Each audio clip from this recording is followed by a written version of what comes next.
Hello and welcome to the lecture series on automobile engineering.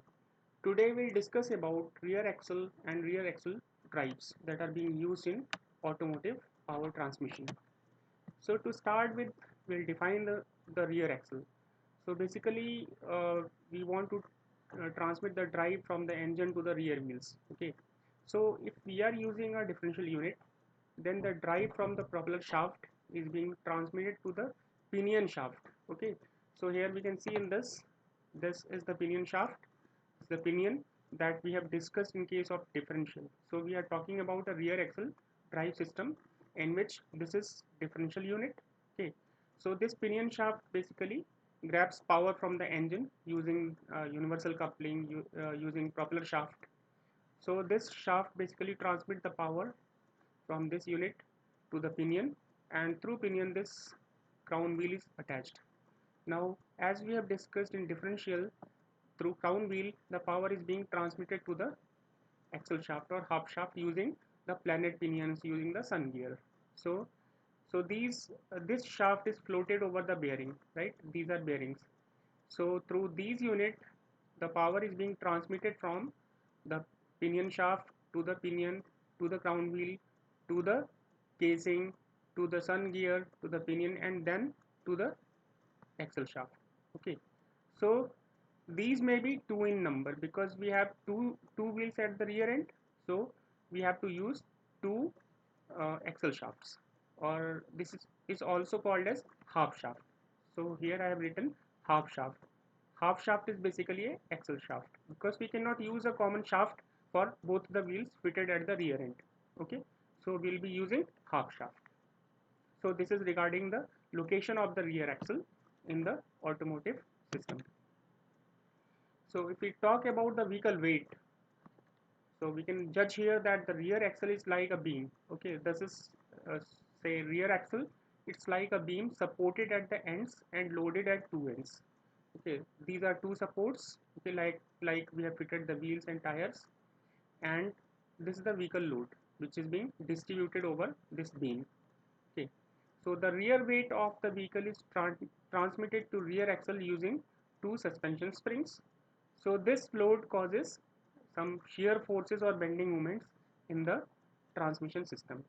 Okay, so this is the effect of vehicle weight over the rear axle. So now we'll discuss some parameters which are important to understand before starting the types of rear axle drives that are being basically used in automotive systems. So to start with, we'll discuss the driving thrust first. Okay, this driving thrust is basically being generated by the engine. So that basically produces thrust in road wheels. That driving thrust from the engine has to be transmitted to the wheels ultimately. Okay, so this may also be transmitted to the chassis frame and body via axle casing. Okay, so we'll discuss how this will be transmitted. So ultimately the torque is being produced by the engine, that is being transmitted to the half shaft and ultimately to the casings over which it is fitted. Okay, so this torque may be beared by the thrust members or radius rods. So here we can see that these are radius rods. Okay, so the driving torque generated by the car or the engine of the car may be beared by these members. So we can see these rods, these are known as radius rods. Okay, and some rods are there, they are known as panhard rod, and these are basically used for taking care of the side thrust. Okay, when we fit this is the rear axle and this is the drive that is being transmitted from the propeller shaft to the rear axle. Okay, so this will be rotating in a particular direction and this may create some torque. Okay, so we'll discuss about this also. So in order to bear these excessive or unnecessary torques, we have to use some rods like radius rods or panhard rod. So what is torque reaction? Then we can understand what we have seen in figure just before this slide. So in case of torque reaction, if the road wheels are stopped from rotating with propeller shaft, then the bevel pinion tends to roll round the crown wheel. So think over it. Okay. So we have seen that in case of differential unit, the drive is being transmitted from the pinion shaft to the crown wheel. Okay, think over that. If by some means we can stop the crown wheel, what will happen? The the bevel pinion will try to climb over it. Okay, because the torque is continuously coming over from the engine. So this tends to roll out the crown wheel. Okay, similar happens while car is in motion, because when the car is moving, there still some exists some torque that tries to um, that affects the bevel pinion to climb over the crown wheel. Okay, so it is the condition when the vehicle is stationary. It may be condition when the vehicle is in motion, because the torque is being transmitted. So there is a tendency of the bevel pinion to climb round the crown wheel. Okay, so a force that acts on axle casing to rotate, this is known as torque reaction. Due to this climbing effect, okay, this climbing effect of the bevel pinion, a force is generated over the axle casing, that is known as torque reaction. Okay, think over it. It's rotating in a particular direction, so it is creating a torque. So entire system tries to roll. Okay, so this effect is known as torque reaction. I think it is clear now. Okay, the braking torque on axle casing is opposite in direction to the torque reaction, because what will happen when we apply the brake? Okay, so the braking torque will be in opposite direction, because it will try to stop the effect of torque reaction. So it will be acting in opposite direction. This tendency on the part of the axle casing must be basically nullified to prevent the heavy bending loads on the propeller shaft. Okay, so this is basically achieved using a member whose one end is attached to the axle casing and other on the frame that we have seen here. Okay, these are radius rods, this is Panhard rod. So I mean to say that when the propeller shaft is rotating in a particular direction, it tries to roll this entire system in that direction. So that is the torque reaction. And when we apply the brake, it tries to bring it back to the other direction. Okay, so that is braking torque reaction. So these torque reactions must be nullified. So in order to nullify these torque reactions, we have certain rods like Panhard rod, radius rod, right? So this is the utilization of radius rods and Panhard rods in rear axle drives. Now we'll talk about the side thrust. So basically rear axle experiences side thrust. This may be pull due to side load on the wheels or cornering force. While we are taking a turn, some forces may be acting on the wheels, and they are known as cornering forces. Okay, so the rear axle may come across side thrust also due to turning of the vehicle. So Panhard rod, basically that rod is used to take care of the side thrust. Okay, so this takes care of the side thrust. So now we'll discuss about the types of rear axle drives. So basically two types of drives are very popular, and these are Hotchkiss drive and torque tube drive. Okay, so here is an example of Hotchkiss drive.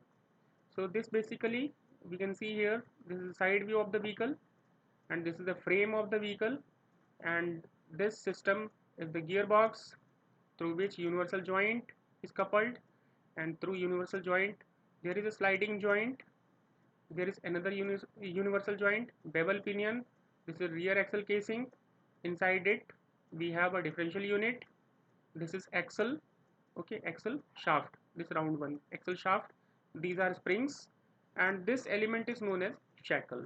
Okay, so this can deflect here, oscillate, like here and here it can oscillate, and one end is fixed. So in case of Hotchkiss drive, that is very popular. So this is very simple in construction basically, and in that case we have seen that the side thrust are being taken care by leaf springs. Okay, if we are using a coil spring, then the side thrust cannot be taken by the coil springs. So in that case we can use the Panhard rod as seen or shown in this figure. Okay, so in case of coil springs we can use this Panhard rod. So Hotchkiss drive is basically a simplest sort of construction in case of rear axle drives. Okay, in which the springs basically bears the weight of the vehicle. It also bears the torque reaction that we have discussed, the reaction torque reaction created by the movement or turning of the propeller shaft. Okay, it also takes care of the driving thrust and side thrust. This entire four effects are being taken care by the springs itself. Okay, so to achieve this we have two universal couplings. Okay, front end of spring is rigidly fixed over the frame, that we can see here. It is fixed basically, it cannot deflect. Okay, and rear end is supported on a shackle. So we'll see the effect, what will happen. So when the spring may bend under torque reaction case. So by transmitting the torque, as we have seen that there is some effect known as torque reaction. Okay, this will be generated. So what will happen? Okay, one end is fixed. So the driving thrust is basically transmitted to the frame by the front half of the spring. Okay, whatever the driving thrust is applied over it, it will be taken care by the front half of the spring. Due to torque reaction, the spring may deflect. Okay, as we can see here, the spring may deflect. So due to braking torque also, the spring may deflect in other direction. The front end may deflect in other direction. Okay, due to this the bevel pinion shaft also changes its position. This is the effect due to which the bevel pinion shaft, okay, the shaft fitted over the bevel pinion may also change its position. So propeller shaft may bend. Due to this, the two universal couplings are basically used. So here we can see that due to driving thrust, there may be chances that this part of the spring may bend, due to which the length of the shaft may be changed. Okay, to take care of this particular effect, we have two universal couplings here. First one is here, other is here. Okay, so we have two universal couplings. And to compensate the change in length of the propeller shaft, which may come across due to some bumps also, if there is a bumpy road, okay, then the shaft's lengths may be changed. To take care of this change in length of the shaft, we can use a slip joint here or here, sliding joint or slip joint. So this slip joint basically provides a provision to enlarge or shorten the length of the propeller shaft. So that is known as slip joint. Basically slip joint is a slip type of joint. Okay, there is an external splines over the shaft and internal splines over the hub. So this may slip like this and may change the position and may change the length of the propeller shaft. Okay, so now talking about the second type of rear axle drive, that is known as torque tube drive. Here we can see the differences between the Hotchkiss drive and torque tube drive. Okay, so there is no universal coupling. Here we can see that there is no separate universal coupling, there is no slip joint. Okay, and shackles are fitted on both the ends. This is first shackle on the front end, second shackle on the rear end.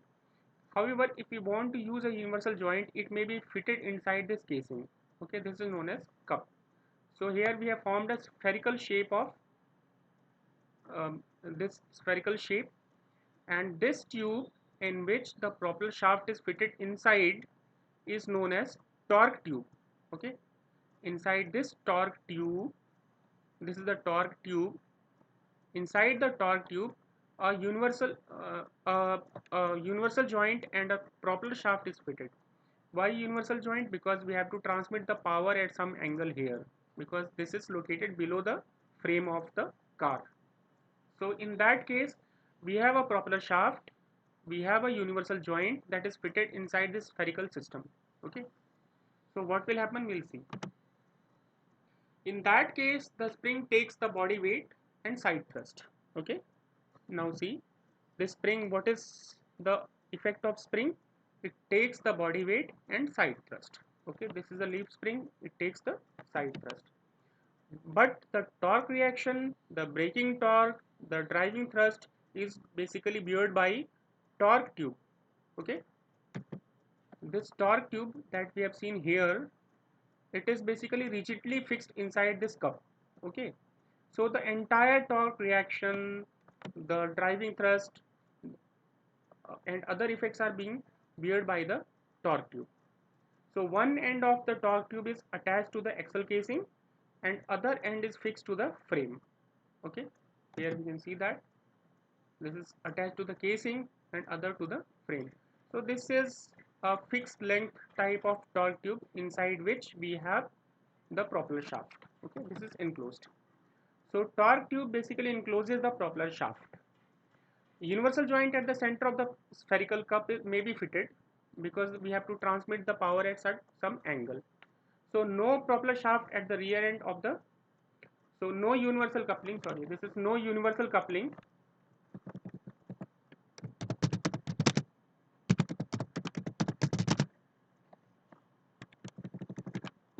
at the rear end of the propeller shaft. Okay, and there is no requirement of a sliding joint. So this is the advantage of this type of drive. So now we'll talk about the rear axle shaft supporting. Okay, how it is being supported. So vehicle weight may cause, as we have seen, that it may cause shearing forces, it may cause bending moments. Okay, because of the offset of the load, it may cause bending moment. About certain point, the shaft may bend. Side forces may cause end thrust, and this may be a result of cornering forces. Okay, bending moment are caused due to end thrust, its reaction offered by the tire on the ground, and there may be some driving torque. In order to meet the requirements of all these effects, we must design the rear axle shaft supporting in a proper way. Okay, so basically three types are generally used, and first one is the semi floating type of axle. Okay, so we are talking about the part in which our wheel and the tires are fitted. So this is basically the wheel hub you might have seen in the trucks. On the wheel hub we have the wheel, and inside this, inside the over the wheel we fit the tire. Okay, and we tighten the bolt or nut over this axle shaft so as to attach it with the driving system. So this is axle casing, in which inside the casing there is a bearing. Okay, this is bearing over which the shaft is supported. This is the half shaft or axle shaft. So axle shaft is basically supported inside the casing, it is suspended outside, and the wheel hub is fitted over it. Okay, and over this we fit the tires. So what we can see here, it is suspended because it may bend at point A. Okay, loads may cause bending or shearing at point A in this case of drive transmission. So here in this side it is fitted to the sun gear or the differential assembly, and this is the other side or the end side of the axle shaft or the hub shaft over which the tires and wheels are fitted. So here we can see that the wheel hub directly connected to the axle shaft. Okay, so this hub is directly connected to the axle shaft. So while there is a bump inside the road, over the road, this may jump up or come down. Okay, in case of a pit. So inner end connected to the drive gear that I have told you, like sun gear. Okay, and outer end the wheel hub is fitted over which the tire is fitted. So this is in fact the simplest construction and widely used in many cars and automotive light vehicles, but not most suitable one. Okay, so we'll see other types. This is a full floating type of rear axle support. Now see what is the difference. In that case we have the casing, this is the casing. Okay, and there is a flanged sleeve over which the tires may be fitted. Okay, wheel stud or tires may be fitted over this part. So now what is the difference? This is basically used in heavy vehicles. The axle shaft has flanges at outer ends, that is bolted. Okay, and what is bolted over here? We have the wheel and the tire. So in that case, two taper roller bearings. See, this was first and second. Two taper roller bearings are used. Okay, and shaft carries driving torque only. So the drive will be transmitted to the shaft. So it does not carry any other load. Okay, weight is being supported by wheel and axle casing. So this is the construction. So the unique advantage or unique feature of this particular type of full floating axle is that we can unbolt it here and here, and this entire shaft may be taken out without bothering other systems. So this is fitted in the trucks. Okay, you might see this case in fitted with the trucks. In case of trucks, the driver simply opens this bolt and takes the entire axle shaft out if there is a damage or breakage, and may replace it. Okay, so this is a complicated design. Now the third one is 3/4 floating type of axle. So in that case, what is the difference? 3/4 floating. Some load is applied over the shaft, some load is applied over the this part, okay, casing. So partial load is being applied over the casing and partial load is applied over the shaft. Okay, so this is divided basically. So in that case, we can see that the bearing lies between axle casing and the hub. Okay, so this is the bearing. It lies between the casing and the hub. Okay, this is a wheel hub over which the wheels are fitted and tires are fitted. So the load is basically distributed. Axle shaft do not bear shear force or bending moment. In that case, the axle shaft does not have to bear any shear force or bending moment. Okay, because the casing will take care of that load. Not much popular due to complicated design. So first and second cases are widely used. So now construction wise, we can compare these three shafts. This is 3/4 floating. Load is partially applied over this shaft and partially over the axle shaft. Okay. Second one was full floating, in which the load is applied over the casing and this shaft only carries the driving thrust. Okay. And first one was semi floating axle.